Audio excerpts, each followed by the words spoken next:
Wall-E présente, entre d'autres thèmes, celui de la pollution. Non seulement de l'air, mais soulève surtout l'idée de planète poubelle. Il ne s'agit pas d'imaginer quelques zones salies par des déchets, mais notre planète entière recouverte par plusieurs tonnes de ceux-ci. Il est difficile à imaginer que nous puissions arriver à une telle situation, au point de créer des petits robots tels que Wall-E chargés de nettoyer la Terre en comprimant les déchets. Cependant, quelques actions quotidiennes et notre mode de vie pourraient aboutir à une situation semblable à celle du film.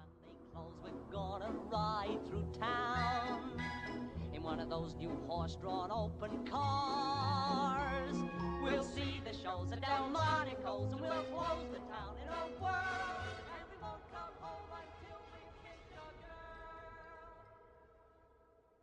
Une question surgit alors. Notre planète, une poubelle?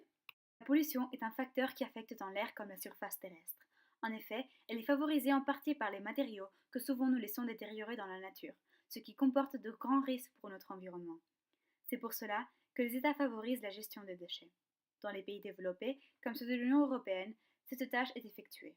Les déchets sont ainsi recyclés, incinérés ou traités de façon biomécanique. Cependant, nous ne pouvons pas oublier que les États exportent une grande partie de ces déchets dans des pays en développement. En 2012, par exemple, l'Union européenne a envoyé 3,4 millions de tonnes de déchets en plastique en Chine. Des pays comme celui-ci ont de très importants dépotoirs et sont souvent entourés par des marais de plastique. Les pays développés ne font que les alimenter, et ces pays manquent de moyens pour gérer ces déchets. Pour poser un exemple, en 2012, un habitant du Danemark a produit environ 668 kg de déchets. Les habitants de la France ne sont pas loin de ces chiffres, et eux ont produit une moyenne de 534 kg de déchets. En 2012, seuls 32% des déchets européens ont été réellement recyclés. Les taux de recyclage sont donc loin d'être suffisants.